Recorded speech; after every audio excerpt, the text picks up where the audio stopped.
Gaya po ng madalas niyong naririnig sa akin, bago ako mag-umpisa sa aking topic ay siyempre, nais ko po munang ipaabot ang aking mapagpalang pagbati sa lahat po ng aking mga subscribers, followers at mga viewers na sana manawari, ligtas kayo sa lahat ng uri ng kapahamakan, ligtas sa lahat ng uri ng mga sakit, bagkus ang darating na lamang sa inyo, swerteng walang katapusan. Ayan po at tuloy-tuloy na po yung pagdating or pagbulosok ng karma dito sa mga anti-kalingap. At kagaya nga po dito kay Dr. Love, Dr. Wakwak, or Dr. Bayag, ay tuluyan na pong itinakwil ni Beyonce itong si Bayag. Napakasakit sa dibdib. Sakit sa dibdib.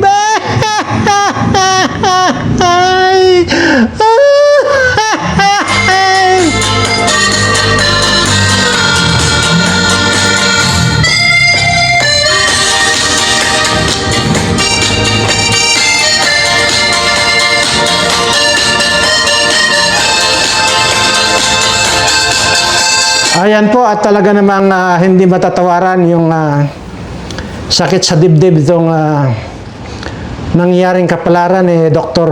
Bayag, Grabe. Ayan po at hindi lamang po yung basta itinakwil ni Beyonce itong si Dr. Bayag. At ayaw ko lang pong mag-play dito, Sinasabi ko na po kasi uso po ngayon ang strike, Ayaw ko po mag-play rito ng video ng may video dahil siyempre at yan lang inaantay nitong mga anghit na ito. Kaya tingnan mo, marunong na mag-strike si anghit. Diba? So, ayaw ko na po mag-play rito ng kung ano pa. Pero, hindi lamang po yun doon sa nasaktan itong si Dr. Wakwak. Doon sa basta itinakwila lang, hindi po mayroon pong matinding sinabi si Beyonce. At ang sinasabi niya, huwag naman Dok Love magparasilos. Kasi dito ka lang naman malapit sa akin at puro nga thumbnail nyo, puro nga mukha ko yung thumbnail ng mga video mo. Huwag na magparasilos, sabi ganyan. Sa totoo lang, Dr. Love, ay hindi na mababago yung desisyon ko. Kasi, magkanya-kanya na tayo. Una, ito ang unang-una na ayaw ko sa iyo. Malaki lang yung boses mo, pero maliit yung daladala mo. Hindi ko alam kung anong daladala nito, na maliit daw. Hindi kagaya nitong si Kuya Kapiso. Kitang-kita ko na napakalaki itong si Kapiso. Itong si Kuya Kapiso. Malaki itong si Kuya Kapiso. Diyan pa lang sa ngipin niya, makikita mo na yung ebidensya.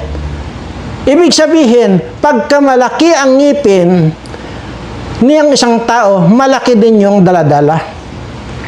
So, pasensya ka na Dr. Love kasi ang malakas lang sa iyo boses pero maliit yung daladala mo. Yun ang pinakamasakit. Ngayon, at nakita niyo naman yung live, di ba? Na may mga patago-tago pa ng mukha sa pagsasabing malaki daw yung kay Kapiso. At yung kay Dr. Love daw ay maliit daw. Ay, putya. Doon sa mga sponsor, pakititigan nyo nga po yung live niya. Yung ngayon lang na live niya. Yung recent lang, kahapon ba yun? Tingnan nyo, parang losyang na. Losyang na. Well, wala akong masabi kung bakit taging losyang. Basta sa akin, alam ko na ang totoo. At hindi na kailangan ulit-ulitin, nasabi ko na yan sa vlog ko, yung tungkol doon sa, nako, anyway,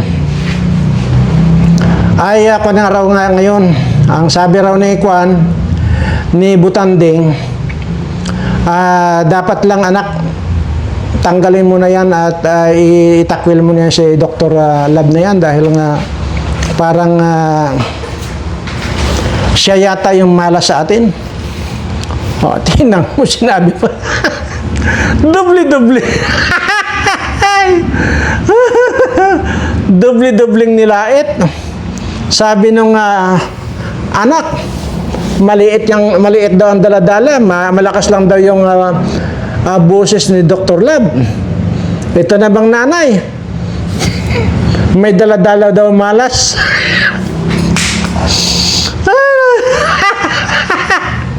Ay, grabe na-murder na masyado itong si Kwan. Itong si Dr. Bayag na ito. Imaginin. May pamadi pa. Yun pala, ilalaglag pala siya ni Madi.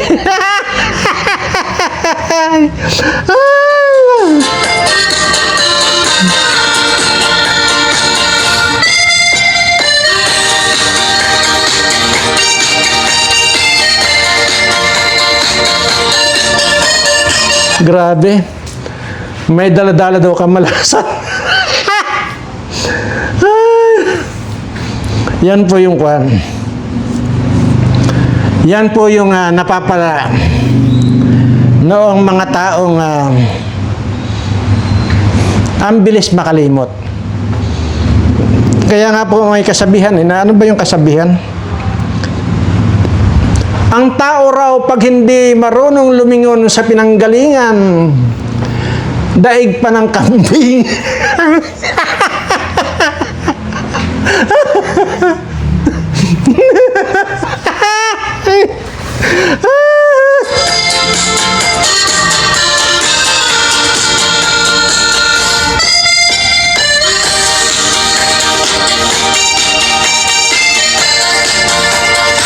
Ang tindi daw ng anghit. So, ayan.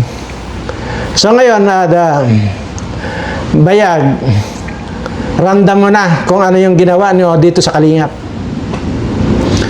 Matapos kang ampunin ng Kalingap, matapos kang kupkupin nitong mga pamilyang matubang, matapos palakihin ang iyong channel,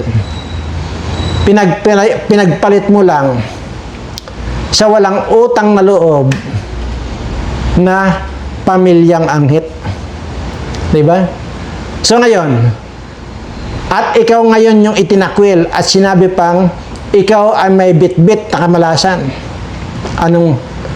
Gaano kasakit yan? Anyway, alam nyo, ramdam na ramdam ko po yung kani. Sa totoo lang. Yung pong pagsasabi ni Kwan ni Dr. Bayag, ramdam na ramdam ko. Panoorin nyo ha. Pakinggan nyo.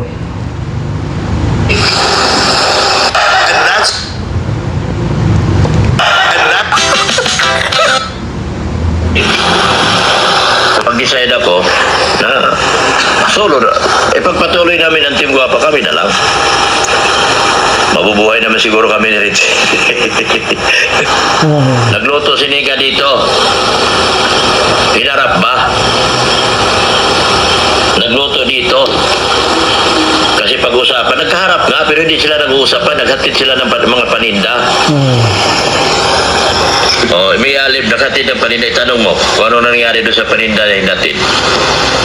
O sige, kay active ka man totoo. Active ka naman yata. Grabe. Ayoko na magpatuloy ng pa-kanyan, di ba? Tama yung doon pa raw naghatid daw ng paninda yung Nida na sinasabi Niga ba o Nida? Nagkita pero hindi raw hinarap nitong si Butanding.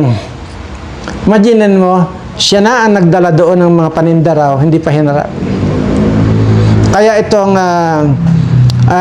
pinaghinakit ni Kuan ni Bayag na mas inuna raw yung pagsuswimming nila ni na Kapiso. So imagine mo yan, talagang silos.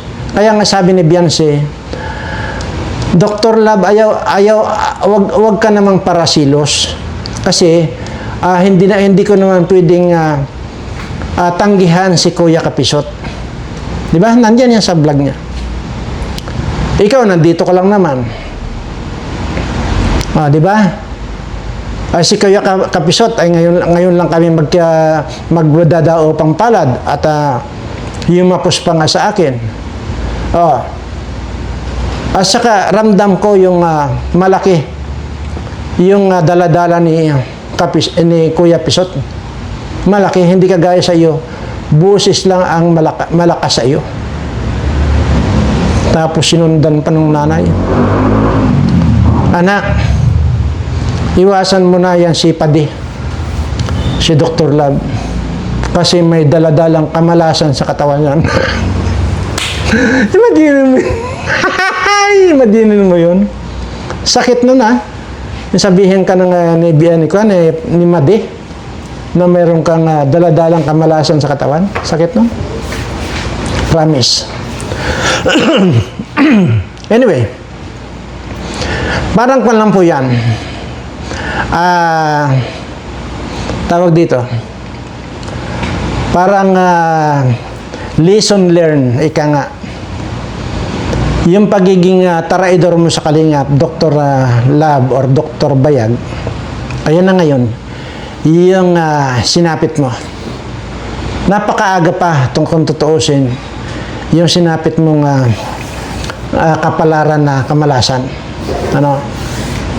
At ayan na. At pansinin nyo, wala na ring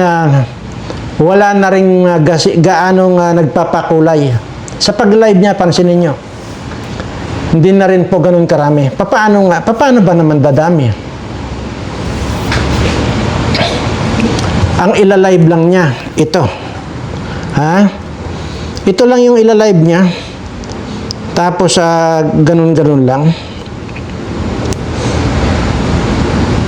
Mario Joseph. Ito lang ilalive mo? Biyan, napag mag-i-cash mo ulit. Pero, na-embiar na si Baltic. Yan. Di ba? Yun lang, sa totoo lang nangingilabot ako. Itong ganitong kabata, magsasabi ng Baltic dito kay Kuya Bal Santos Matubang. Taka lang nakakapangilabot. Tapos yan lang live niya, puro ganyan. Tapos gagayahin niya mamaya-maya yung boses ni Kuya Bal. Kapitbahay lang po natin si Dr. Love. Nakakapag-vlog naman po siya pag nakakasama. Kumakalinga po. Kanyan.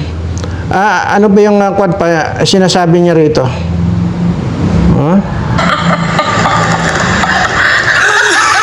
Ayan Pinagtatawanan nila si Kuya Bal. Di na nakapag-enter ang love letter. Di na siya nakapag-enter ang love letter, sa 2000.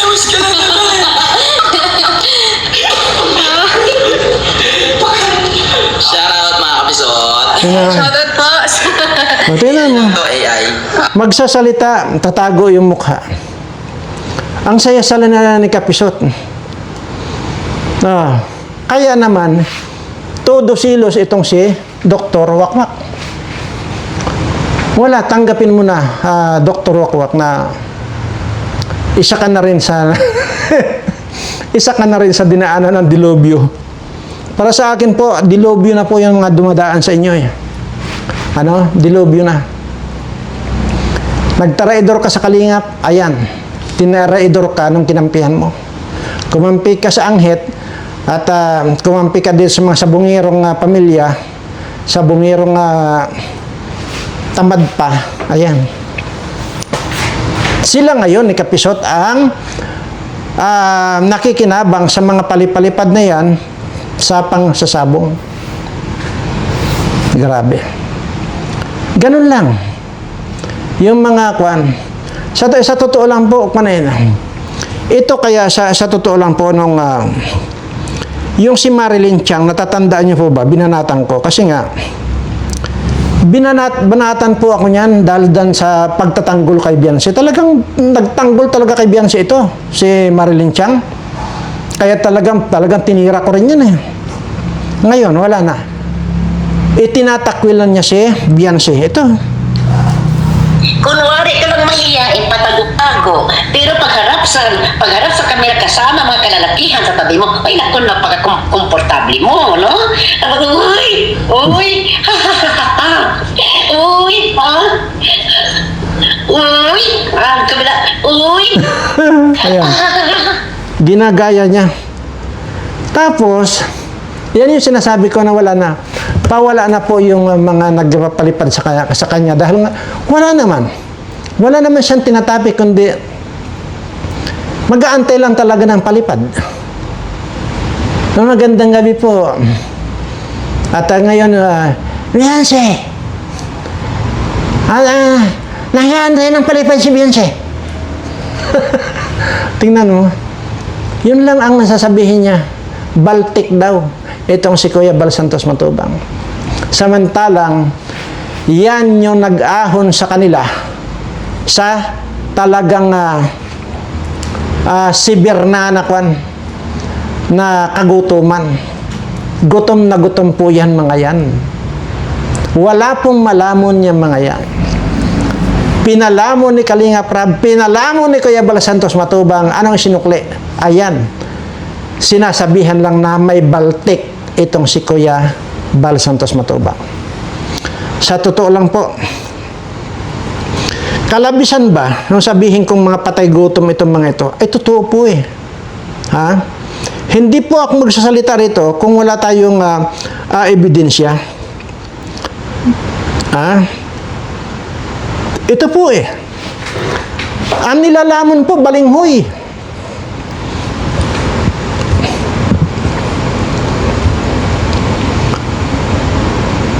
Kaya nga pinalamon ni Kuya Bal, pinalamon ni Kuya Rab.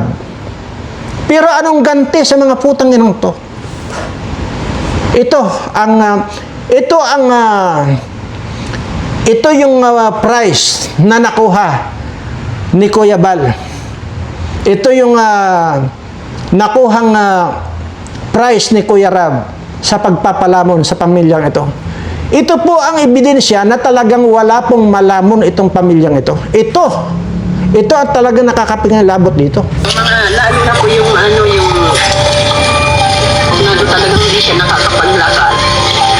Kahit po yung ano lang po ang nandiyan na kainin. Oo. Namin. Minsan po yung kamuting kahoy lang po. Oo. Pag wala po kami pambili ng bigas. Yun po Kamuting kahoy ang pananghalian nyo? Or mga araw-araw? Ano lang po, pag wala po kami sa amin.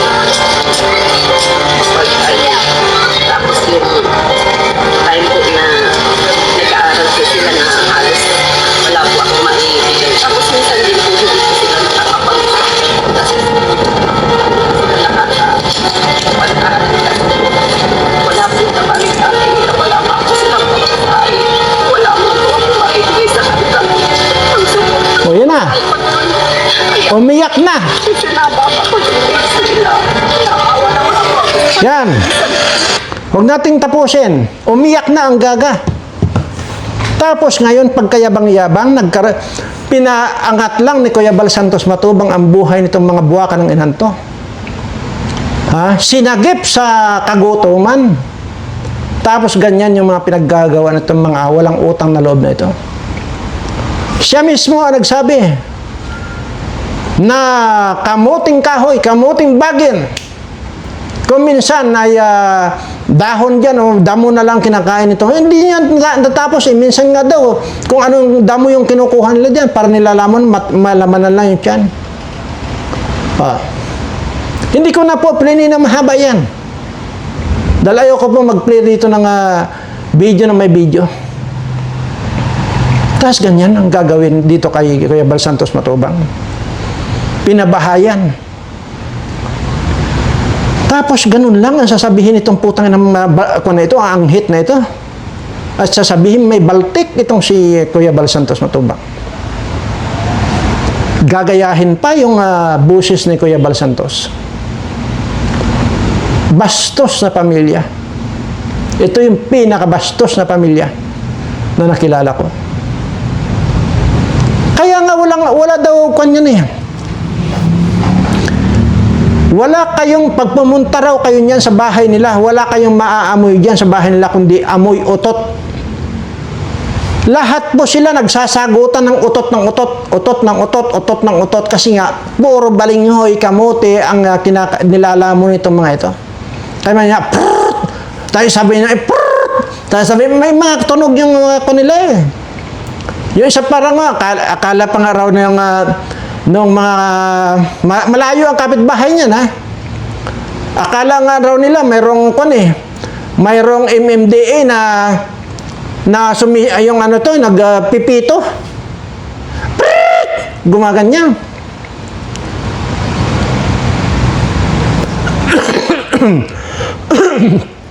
Nung malaman pala ng mga kapitbahay, utot pala nila.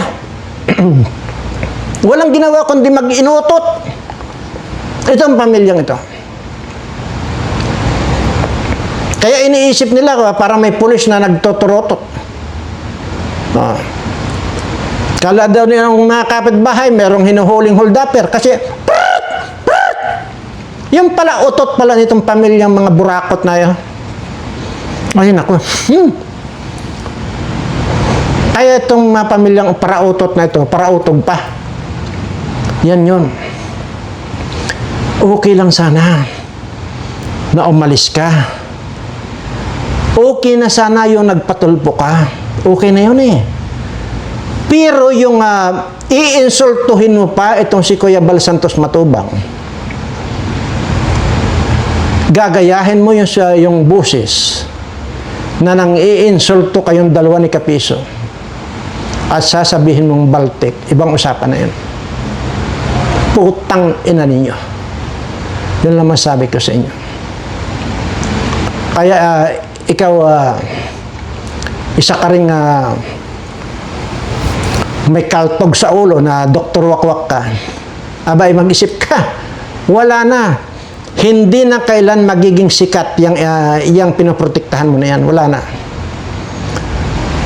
Talagang biglang nabura sa mga humahanga dito kay Beyonce. Makita itong huling live niya. Parang na siya, parang tuyot na. Parang hindi ko alam kung bakit, bahala kayong magkwan dyan kung bakit natutuyo yung isang babae. Kagaya itong itsura ni Hayat. Tsaka si Silpi, tsaka yung si Lulaglo. Ganyan po ang itsura na ngayon nitong si Anghit na ito. Tuyot na. Tuyot na. Ang bata-bata pa yan, tuyot na. Oh. Ano ibig sabihin? Bakit? Ilang araw ba si Kwan dyan? Tapos yan ang magkiklaim na minanyak ni Ido.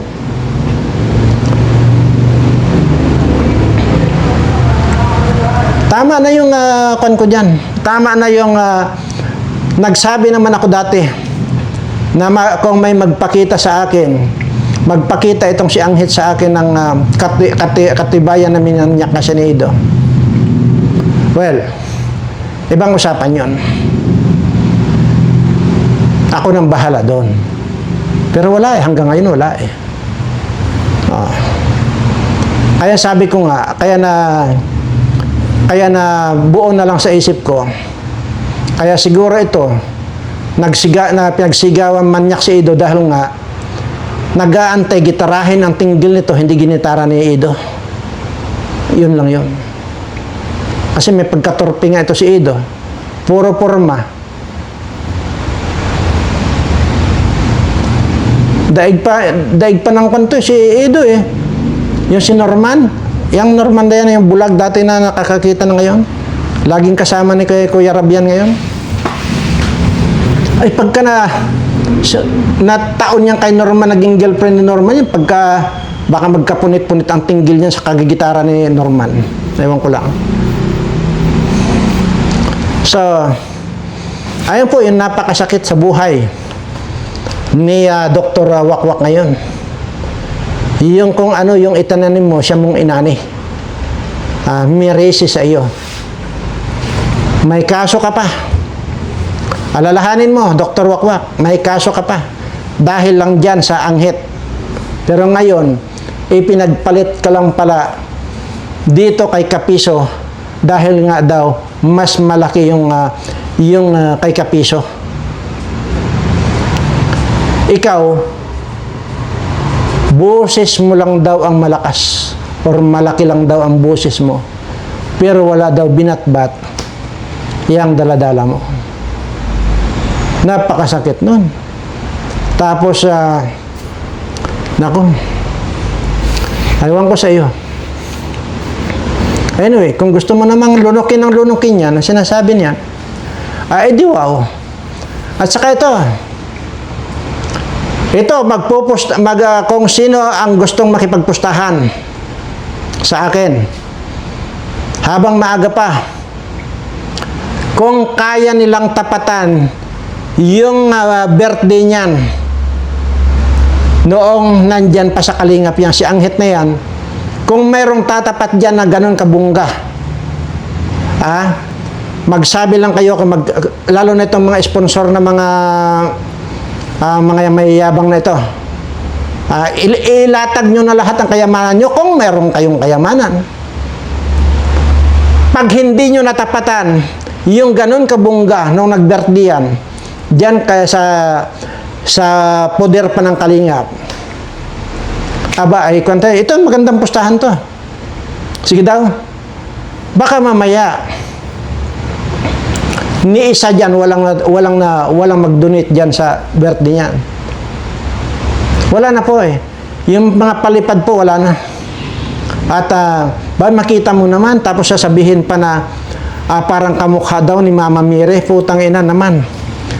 Nakakapangilabot yung sinasabi ni Kapiso na parang daw kamukha ni Mama Mire itong si Beyonce. Nako po. Ay parang ang mukhang magmamanok eh. Yan yung kung inyo po natatandaan, taga Bicol din po yan. Yun po bang nung uso po ang peryahan? Yung uso pa ang peryahan dati, taga Bicol din po yun. Yung babae na kumakain ng buhay na manok, yan ang itsura ng sinasabi nitong si Kapiso na kamukha ni Mama Mire. Yan yun, kamukha niya yung kumakain ng buhay na manok diyan sa peryahan. See? Walang losyang na. Tuyot pa. Ay kabata-bata, tuyot na. Hayop. Ako po. Ang ganda-ganda ng kanyan, aura niya nung nandiyan sa Kalingap.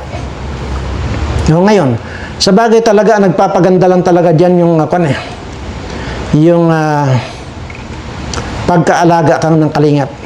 Yan lang yun. At saka isa pa, yung pag nagkapag-subscribe dito sa Birana Live Studio TV, yun lang maganda. Kaya dito sa lahat ng mga subscriber nitong mga anti-Kalingap na ito ng mga taraidor, at saka itong subscriber ng Birana Live Studio TV, ilalaban ko ng pustahan. Pag may makita kayong pangit dito sa mga subscriber ko, talo ako. Yun lang ang kondisyon ko sa inyo. Dahil dito sigurado ako walang pangit. Lahat maganda, lahat gwapo itong mga subscriber ko. So hanggang dito lamang po mga minamahal. At antay-antay lang po kayo dahil alam ko darating na rin po yung swerte sa inyo. At yun naman po lagi ang aking pinagdarasal na swertihin na kayo. Ibigay na sa inyo ng ating Panginoon ang swerteng madalas niyong naririnig sa akin. At kung sino man po yung may mga sakit ngayon, nawa ay pagalingin na kayo ng ating Panginoon. ilipat na lang ninyo yung mga sakit ninyo dito sa mga traidor ng Kalingap.